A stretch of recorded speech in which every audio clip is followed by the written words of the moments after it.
Nabi Adam dengan keturunannya ini tujuannya adalah untuk sebagai pelaksana syariat Allah. Maka diciptakanlah Nabi Adam dengan anak cucunya termasuk kita semua ini. Untuk apa? Untuk menjadi pelaksana syariat Allah.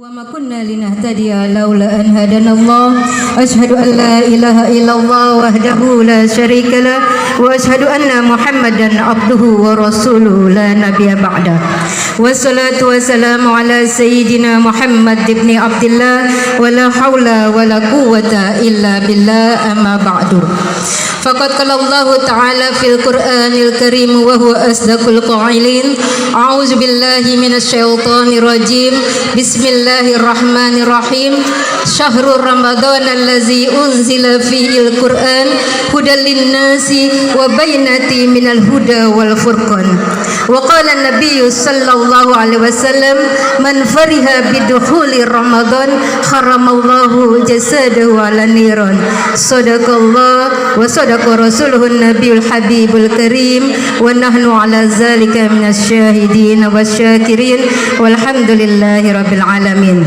Yang mulia para alim ulama, wabil khusus alim ulama setempat yang sama-sama kita cintai dan kita hormati, Al-Mukarram Bapak Ustadz Iqbal Hanafi, mata'anallahu bituli hayati, amin. Yang saya hormati Bapak Ketua RW 016 Bapak Susanto, walaupun beliau tidak hadir pada malam hari ini, insya Allah beliau dan keluarga diberikan kesehatan dan keselamatan oleh Allah Subhanahu wa Ta'ala, amin ya Rabbal Alamin. Yang saya hormati Bapak Wakil Ketua RW 016 Bapak Lasino, yang saya hormati Bapak Ketua RT dari RT 01 sampai RT 016, yang saya hormati Ketua Karang Taruna Saudara Ade Zulfahmi, yang saya hormati anak-anakku tercinta, anak-anak putri dan putra peserta pesantren kilat di Masjid Al-Waqaf, yang insya Allah telah anak-anak kita ini kelak sebagai tulang punggung untuk negara dan bangsa kita, berguna bagi agama dan bangsa, bertakwa kepada Allah Subhanahu wa Ta'ala, terutama berguna bagi ibu dan bapaknya, amin ya Rabbal Alamin. Selanjutnya ibunda yang tercinta yang hadir pada malam hari ini, bapak-bapak yang hadir pada malam hari ini, yang mengikuti acara Nuzulul Quran, insya Allah kita semua yang hadir kelak diberikan cucuran rahmat dan maghfirah oleh Allah Subhanahu wa Ta'ala, amin ya Rabbal Alamin. Pertama-tama marilah kita panjatkan puja dan puji syukur kita kehadirat Allah Subhanahu wa Ta'ala yang telah memberikan kita nikmat iman, nikmat Islam, wabil khusus nikmat sehat badan dan panjang umur, sehingga kita pada malam hari ini, tepatnya tanggal 24 April 2022 atau tepatnya tanggal 23 Ramadan 1443 Hijriah, alhamdulillah kita masih dapat berkumpul melaksanakan acara yaitu Nuzulul Quran sekaligus acara tabligh akbar. Semoga acara kita ini berjalan lancar dari awal hingga akhir, amin ya Rabbal Alamin. Salawat teriring salam tercurah untuk baginda kita Nabi Muhammad sallallahu alaihi wasallam beserta para sahabatnya dan para pengikutnya hingga hari kiamat. Amin ya rabbal alamin. Marilah ibu-ibu, bapak-bapak, hadirin wal hadirat rahimakumullah. Sebelum kita lanjutkan acara kita pada malam hari ini, mari kita membacakan suratul Fatihah. Semoga acara kita ini berjalan lancar. Ahlan wa sahlan, selamat datang.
Alhamdulillah,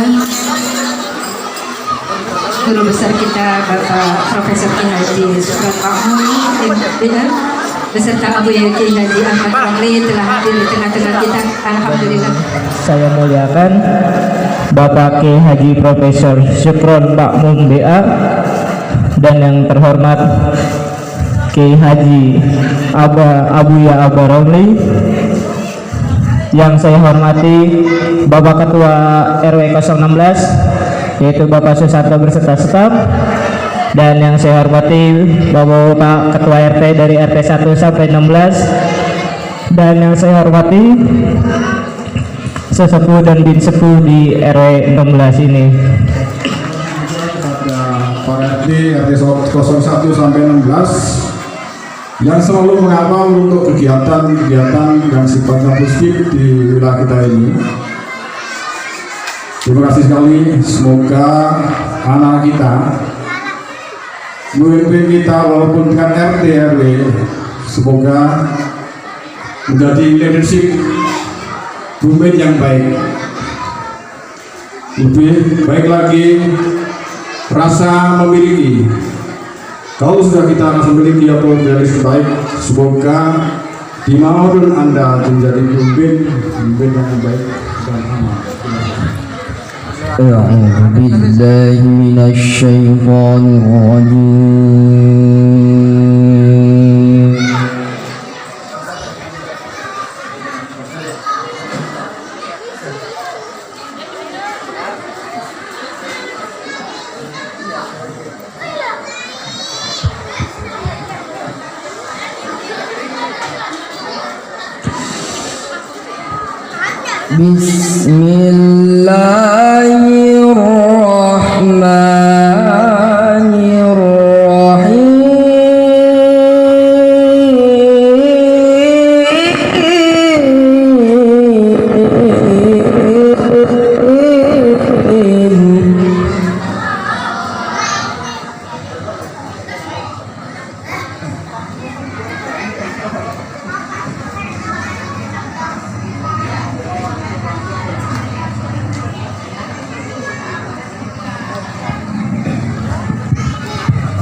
Ya ayyuhalladzina amanu kutiba alaikumus syiyam.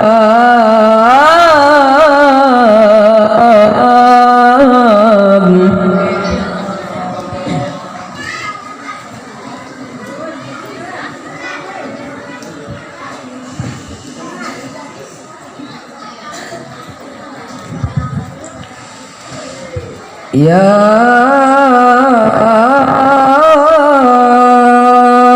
ayyuhalladzina amanu kutiba alaikum Assalamualaikum warahmatullahi wabarakatuh.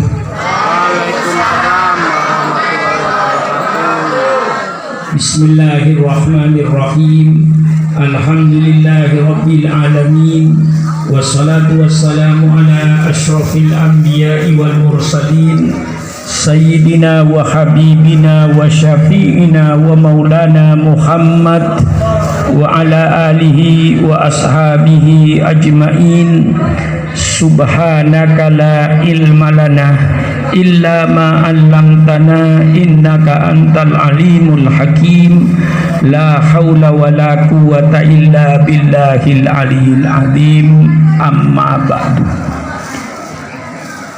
Para alim ulama yang saya muliakan, wabil khusus Al-Mukarram Kiai Haji Ahmad Romli, guru kita bersama, juga kepada Bapak RW dan yang mewakili yang saya hormati, seluruh tokoh-tokoh masyarakat yang saya hormati, hadirin dan hadirat sekalian yang berbahagia, wabil khusus kepada seluruh pemuda di RW berapa ini ya? Ya, 16 ya. Kepada seluruh pemuda-pemuda yang ada di RW 16 ini, terlebih dahulu saya sampaikan ucapan terima kasih. Saya merasa bangga kalau panitianya itu terdiri daripada anak-anak muda. Berarti umurnya Islam masih lama, karena panitianya masih muda-muda.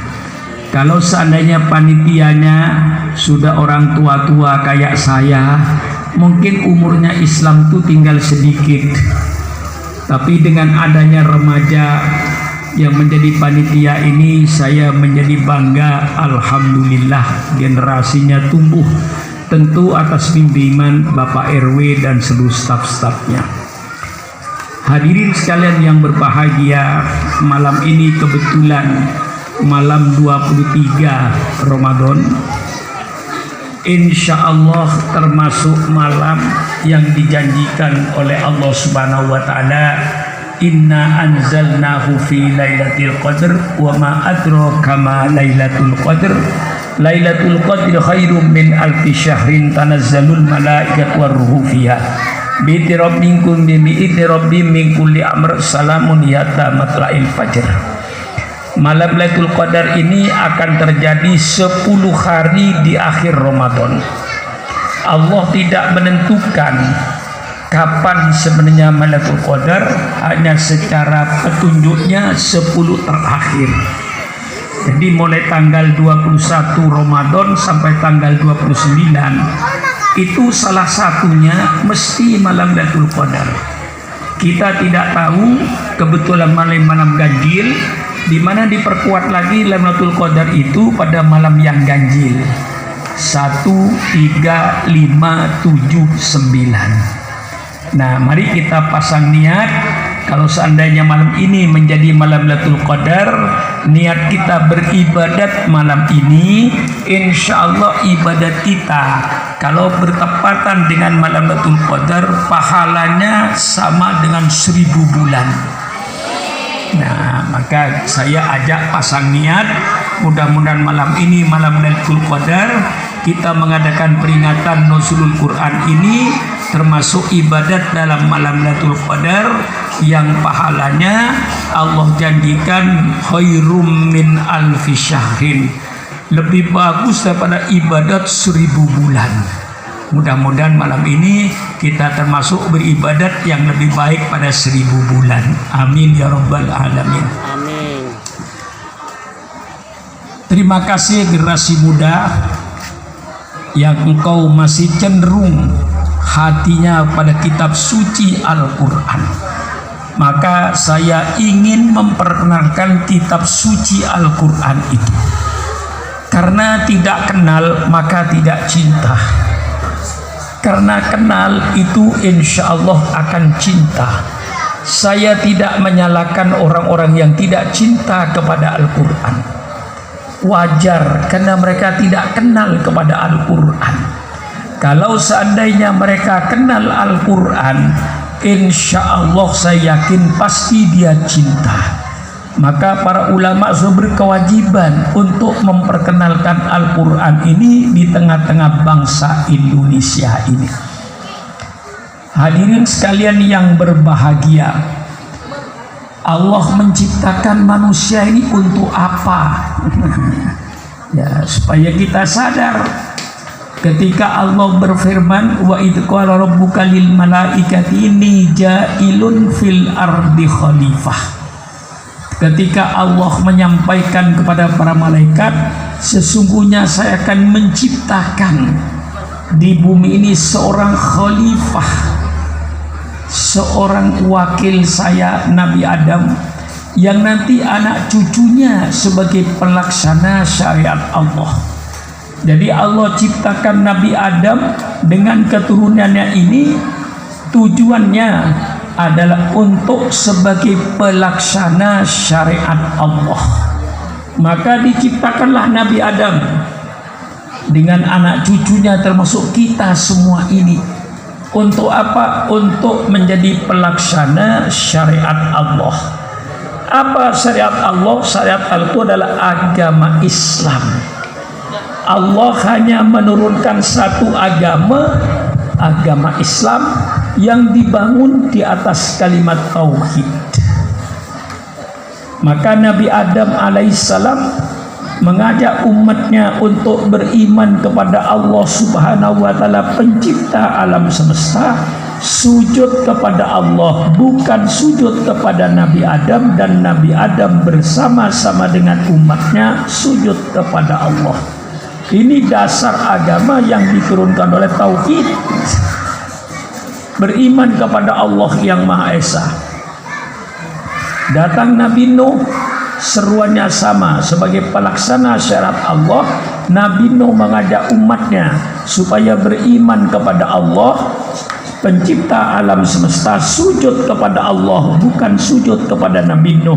Dan Nabi Nuh bersama-sama dengan umatnya sujud kepada Allah Subhanahu wa taala. Datang Nabi Ibrahim, seruannya sama. Nabi Ibrahim mengajak umatnya beriman kepada Allah Subhanahu wa taala sebagai pencipta alam semesta, sujud kepada Allah, bukan sujud kepada Nabi Ibrahim. Dan Nabi Ibrahim bersama-sama dengan umatnya sujud kepada Allah Subhanahu wa taala yang Maha Esa. Datang Nabi Musa. Nabi Musa juga seruannya sama, mengajak umat manusia beriman kepada Allah Subhanahu wa taala, pencipta alam semesta, sujud kepada Allah, bukan sujud kepada Nabi Musa. Dan Nabi Musa bersama-sama dengan umatnya sujud kepada Allah. Ini agama tauhid. Datang Nabi Isa alaihi salam, yang oleh saudara kita disebut Yesus Kristus. Di dalam Al-Quran, Nabi Isa alaihissalam mengajak umatnya supaya beriman kepada Allah Subhanahu wa taala, pencipta alam semesta, sujud kepada Allah, pencipta alam semesta, bukan sujud kepada Nabi Isa. Dan Nabi Isa bersama-sama dengan umatnya sujud kepada Allah sebagai pelaksana syariat Allah. Datang Nabi Muhammad sallallahu alaihi wasallam. Nabi seruannya sama seperti seruannya Nabi Isa alaihi salam, seperti seruan Nabi Musa alaihi salam, seperti seruan Nabi Ibrahim alaihi salam. Nabi Muhammad mengajak umatnya supaya beriman kepada Allah Subhanahu wa taala, pencipta alam semesta, bukan sujud kepada Nabi Muhammad. Dan Nabi Muhammad bersama-sama dengan umatnya hanya sujud kepada Allah, pencipta alam semesta. Ini akidah dasar agama Allah, agama Islam berdasarkan tauhid. Apa perbedaannya? Tidak ada perbedaan dalam soal akidah keyakinannya. Hanya syariat Allah itu diturunkan Allah tidak sekaligus, Bu. Dicicil oleh Allah sesuai dengan kebutuhannya dan perkembangan manusianya. Zaman Nabi Adam alaihissalam tidak ada undang-undang nyolong. Mengapa zaman Nabi Adam tidak ada undang-undang nyolong? Karena pada zaman Nabi Adam tidak ada orang nyolong. Mengapa tidak ada orang nyolong? Karena tidak ada orang. Siapa yang mau nyolong? Alam, penghuninya cuma Nabi Adam dengan Siti Hawa berdua. Tanah belum dikapling-kapling. Siapa yang mau nyerobot tanah? Seluruh dunia penghuninya hanya Nabi Adam dengan Siti Hawa. Perkawinan zaman Nabi Adam sederhana. Kakak kandung boleh kawin dengan adik kandung boleh kawin dengan kakak kandung. Siapa yang mau jadi besan? Nggak ada. Oleh Allah dikasih kemudahan. Kalau sekarang di Tanjung Priok ada anak ingin kawin dengan adik kandungnya sendiri, itu anak salah lahir. Mestinya lahirnya zaman Nabi Adam dulu. Nah, datang Nabi Nuh disempurnakan, datang Nabi Ibrahim disempurnakan, datang Nabi Musa disempurnakan dengan kitab Tauratnya, datang Nabi Daud disempurnakan dengan kitab Zaburnya, datang Nabi Isa alaihissalam disempurnakan oleh Allah dengan kitab Injilnya. Maka kita umat Islam harus percaya bahwa Allah menurunkan kitab suci sebelum Nabi Muhammad, kitab suci Zabur, kitab suci Taurat, kitab suci Injil. Tapi mana yang dipercaya umat Islam? Kitab Zabur yang asli. Yang asli yang mana Pak Sudron? Kitab Zabur yang asli, yang firman Allah diberikan pada Nabi Daud untuk disampaikan pada umatnya, dan bukan perkataan Nabi Daud, dan bukan perkataan-perkataan pendeta-pendeta pada zamannya. Murni firman Allah. Kalau sedang dicari di pojokan bumi, kitab ini tidak bakalan ketemu dan sudah tidak ada. Karena oleh Allah sudah diganti dengan kitab suci Al-Quran yang lengkap. Datang Nabi Musa dilengkapi dengan kitab Taurat. Yang kita percaya kitab Taurat yang asli. Kitab Taurat yang asli yang mana? Yang firman Allah, yang Allah berikan kepada Nabi Musa untuk disampaikan kepada umatnya, dan bukan perkataan Nabi Musa, dan bukan perkataan pendeta-pendeta pada zamannya. Murni hanya perkataan Allah. Ini kitab Taurat. Allah sempurnakan kitab Injil kepada Nabi Isa alaihissalam. Yang kita percaya kitab Injil yang asli. Kita soal mereka kita hormati. Kita percaya pada Injil yang asli. Yang asli yang mana? Yang firman Allah, yang Allah berikan kepada Nabi Isa, dan bukan perkataan Nabi Isa, dan bukan perkataan pendeta-pendeta pada zamannya. Asli firman Allah. Nah, sekarang ini mereka kita hormati. Mereka punya keyakinan bahwa Injil itu ada 4. Satu, Injil Matius yang ditulis oleh orang yang bernama Matius. Injil Lukas yang ditulis oleh orang yang bernama Lukas. Injil Markus yang ditulis oleh orang yang bernama Markus. Injil Yahya yang ditulis oleh orang yang bernama Yahya. Ada 4 kitab Injil yang diakui oleh gereja. Itu masalah mereka, persilakan. Nah, kami umat Islam, Injil yang mana yang kita percaya? Bukan Injil yang ditulis oleh orang-orang ini, tapi Injil yang asli, yang firman Allah, Allah berikan kepada Nabi Isa untuk disampaikan kepada umatnya, dan bukan perkataan Nabi Isa, dan bukan perkataan pendeta-pendeta pada zamannya. Ini keyakinan umat Islam. Malah ada satu Injil yang tidak dibenarkan oleh gereja, namanya Injil Barnabas. Mengapa Injil Barnabas itu tidak boleh dibaca oleh mereka? Karena isinya Injil Barnabas ini mirip dengan kitab suci Al-Quran soal penyaliban Nabi Isa alaihissalam. Tidak berbeda dengan Al-Quran. Oleh sebab itu di gereja hal ini tidak dibenarkan, itu urusan keyakinan mereka, persilahkan. Kita tidak usah mencela menyalahkan keyakinan seseorang walaupun menurut kita tidak benar, karena itu sudah menjadi keyakinan mereka.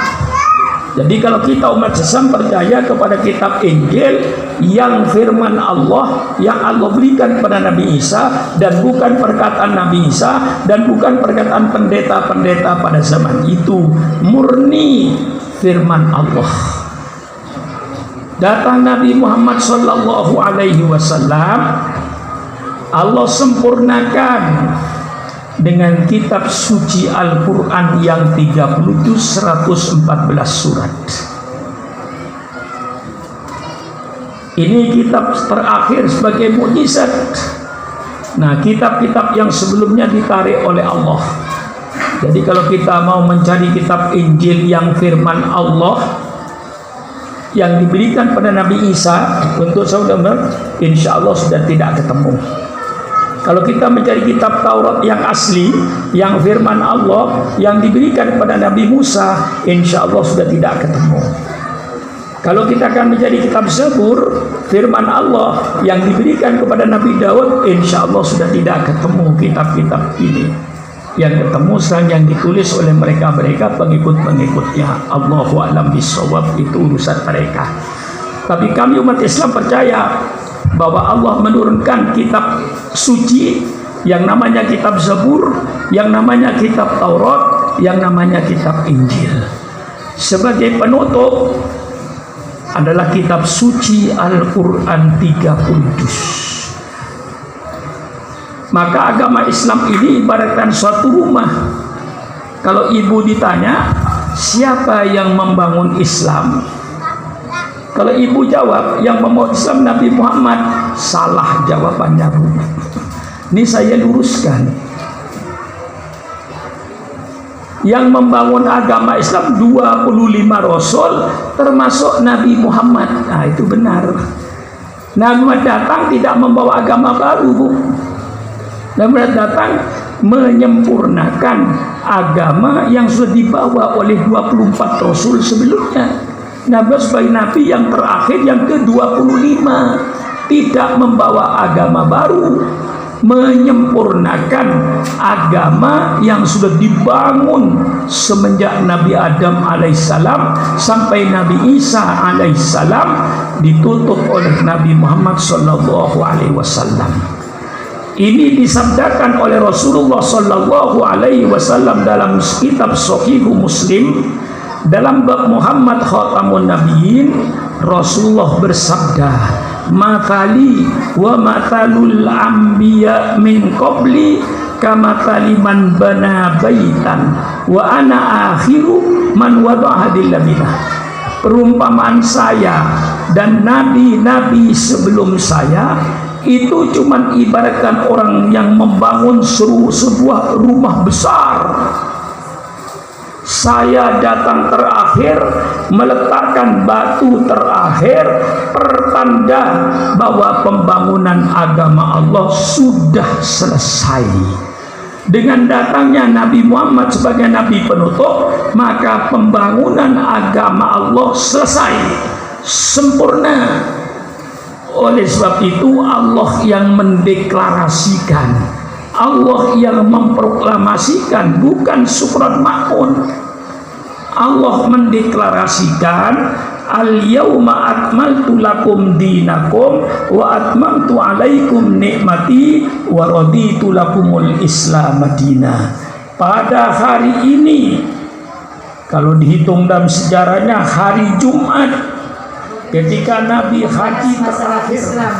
Dan Islam itu punya buku petunjuk, yaitu Al-Quran, yang di dalamnya itu terdiri dari macam-macam yang sudah ada peraturannya, dari mulai politik, sosial, ilmu ekonomi dan sebagainya, semua sudah ada di dalam Al-Quran. Bahkan muamalah sekalipun ada di dalam Al-Quran. Jadi kesimpulan dari ceramah beliau, alhamdulillah, mudah-mudahan apa-apa yang disampaikan oleh beliau dapat kita pelajari atau kita terapkan di kehidupan kita sehari-hari, karena petunjuk beliau ini semuanya berdasarkan dari Al-Quran. Sesungguhnya Islam itu al-Islamu ya'lu ala yu'la alaih. Jadi Islam itu tinggi di atas segala-galanya. Dan semoga untuk kita-kita, khususnya diri saya pribadi dan yang hadir pada malam hari ini, mudah-mudahan apa yang beliau sampaikan dapat kita terapkan di kehidupan kesehariannya.